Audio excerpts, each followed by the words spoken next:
what I've taken away in my learning, and you're always learning, is a reverence of God. Treat your neighbor as yourself, which means be easy on them and hard on you. And you know, people tend to be hard on others and easy on themselves, but the teaching or not that is cut the other people's slack and Mercy. be hard on yourself. Yeah. And the final part is judge not. Really don't go in that way, because if you're a judge, you have to judge, but really you don't know all the aspects of someone's life. And so if you stay away from that, then you'll have great harmony, and that's really a great teaching. So people that come at life from a Christian teaching, when they bring that forward, only make it better, only make life and government better. So I'm happy that that's been my journey in life. Yeah. And as a conservative, you know, in some justice way, I think we have had some, you know, people angry against us because we have tended to judge. And there's a way to maybe stand on what's right without particularly judging the person. Correct. And it's really difficult, really, to learn how to do that. But boy, it's important. We can do that, and again, we're always on that journey of trying to be better and better people, and so it's a natural consequence. But again, that grounding in some type of in a value system that is proven. Conservatism, I like President Lincoln's description. He says conservatism is having a faith and a confidence in what's proven over time, over the long term. It's not that conservatives are against change, but they're not going to embrace change easily without knowing that what it's not really superior to what it's replacing. Exactly. So that's all that conservatism means. It doesn't mean rigidity. It doesn't mean that. It says this has been proven over the eons of time. This has worked. So we're going to kind of stick with it. We'll make modifications. We'll move, but we're really going to look at what's worked up to now and not shed it easy. I think that's a good thing. In medicine, where I'm a practitioner, someone comes up with a new treatment and they publicize it. Well, we want to have overwhelming, convincing evidence that it's not only is it better, but it's safe. And sometimes what happens in medicine, someone publishes a quick paper and everyone gets excited and starts implementing it, and it doesn't work out so well. So there's a lot of places in the experience of life where a reason that something is a long-held practice is because it serves so well. So that's all conservatism means, and I like that Abraham Lincoln definition. Right, and when I really thought about it too, and I like you said that's exactly how I look at it. To me, I use the word careful. A conservative is just somebody who wants to be careful before they make a direction. You know, just like when we spend money, you know, in the household, we go and we find our budget and we decide how we want to spend it so things go well with us. We want things to go well with our nation and with ourselves. Correct. Yeah. Correct. I agree. So issues, what issues are you running on? I think the first and most important issue, the thing that is most vexing in Western society as a whole, including Oregon, is the dignity of work. Because if you have a good job, and actually a good job is what's good to you, what you're willing to get excited about, get up and get enthusiastic about and work at it.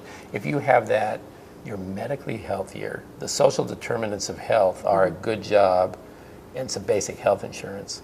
You're psychologically better, you're spiritually better, you're generally not desperately poor, you're not so easily, you don't fall into addictions and troublesome practices that get you into trouble. And people, you know, people are talking about this 95%, 5% unemployment, but the better statistic is the labor participation rate. And if you look at that, we're mired in the low 60s, not only in Oregon, but in all of America. And what that means is if you look at people of working age, in America that are working, and you look at the people that aren't working at working age, in America about 95 million people of working age, and we only have a population of 320 million, aren't working. And out of Oregon, we have a working population of about 3 to 3.2 million, and we have 2 million people working. So there's a whole group of people we discount. And if we can move up that labor participation rate through the creation of real jobs, private sector jobs, jobs that certainly pay well enough, then you will change people's lives dramatically. They can come off the social services net, the safety net, come off of welfare, and you can make them healthier and better off financially. So it's an all-out push to make that happen from a policy point of view.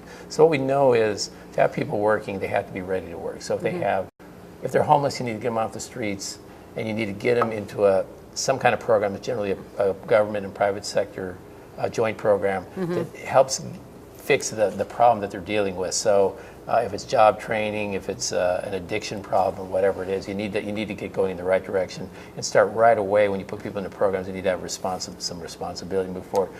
People that are mentally ill need to be treated. Ultimate health of a mentally ill person is to have their mental illness treated and be able to work at a job. We need to have government on the side of business, so the government is actually an enabler, enables private sector business success. The Republican Party's first platform after the Civil War was business success for the purpose of high wages. In other words, recognizing that successful businesses have great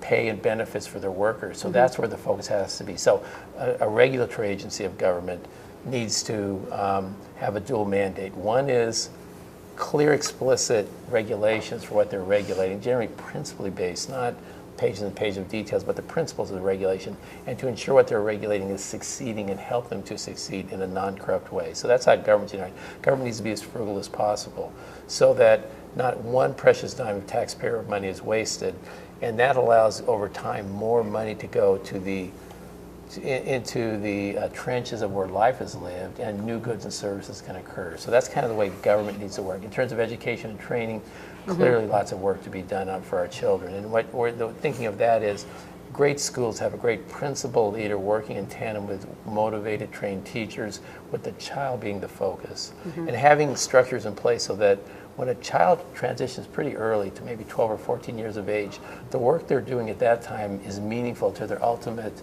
outcome of their training and education experience. So you have the career technical path where you can start in some basic shop classes if you have aptitude and interest, and you may end up being a wonderful plumber or carpenter or whatever at the end of that experience. And then if you're on the college track, the work you're doing when you're 14, 16, or 18 matters towards the graduation of your degree. You gotta integrate that in there. So that's very important.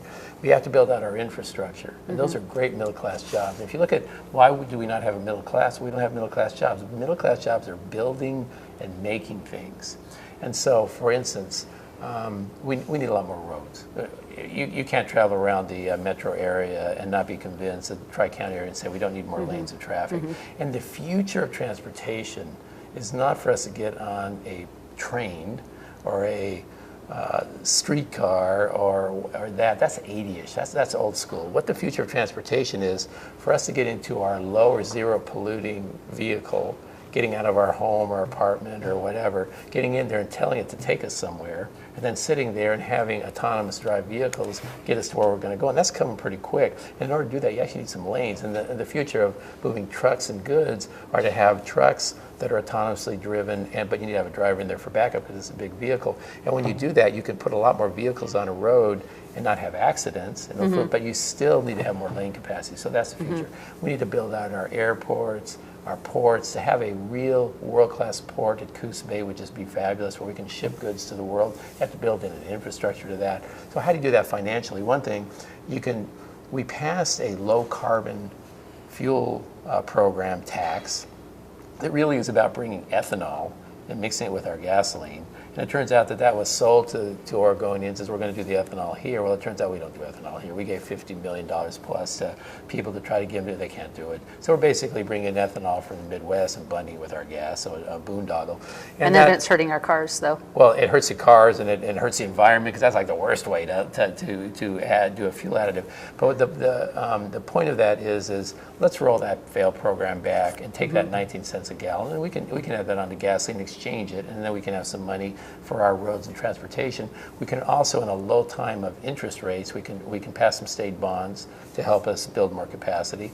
And finally, what we could do is there are investment funds, sovereign wealth funds, that will help with that will basically build additional infrastructure if it could be tolled. Now, I'm a Westerner, so I don't like toll roads, but if added capacity is tolled, in other words, you have your free 2 or 3 lanes, and then there are 2 lanes additional that you have the option to go into or not. If you go into that, it's going to be tolled. The advantage of that kind of system is you don't have to. And if people that have money can get off into that relieves the congestion on the free road. So it's a beautiful system if you do it correctly. And you can even do it in a way so that you own the asset over time. So by getting rid of a tax we've already imposed on gasoline, the low carbon fuel tax, and replacing it with a real tax to build roads, and then getting some bonding, and then getting some assistance from interested private parties to build some joint projects, because we need billions of dollars to build our roads. And the governor's talking about a $400 million transportation package. That's not going to build anything. I mean, that's like peanuts. So that's what we have to go on transportation.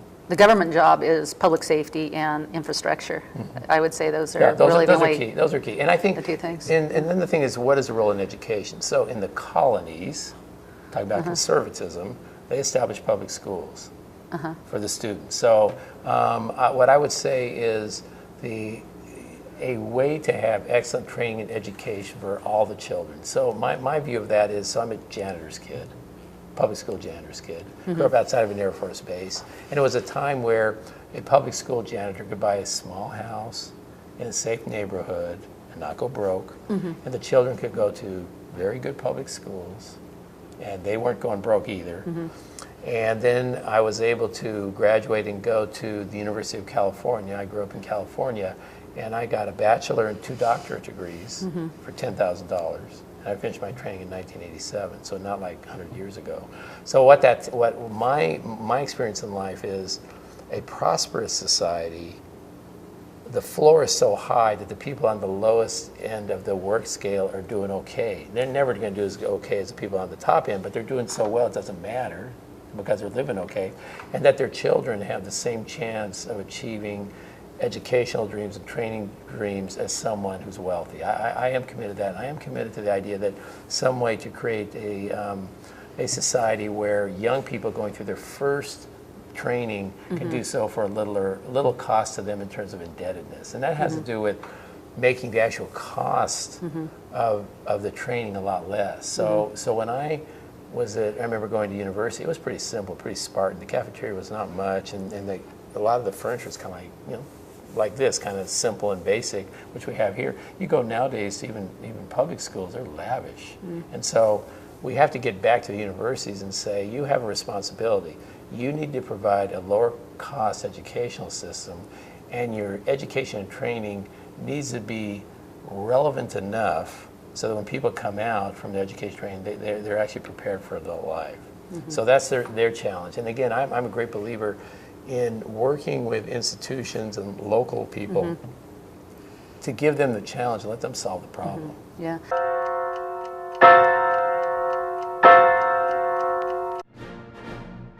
There aren't too many outlets where you can hear in-depth spiritual issues alongside conservative politics, where we can make a difference to those around us and our country. It's brought to you at a cost that's worthwhile, yet I'd like to do more. On 11thhourpolitics.com, you can buy books and videos that will advance this cause. There's delicious chanterelle tea containing vitamin D, proven to dispel depression. We have an art gallery and options to produce your own commercial or have us do it for you, along with other projects. It's only through a co-op that things get accomplished. I hope you will join me in this mission.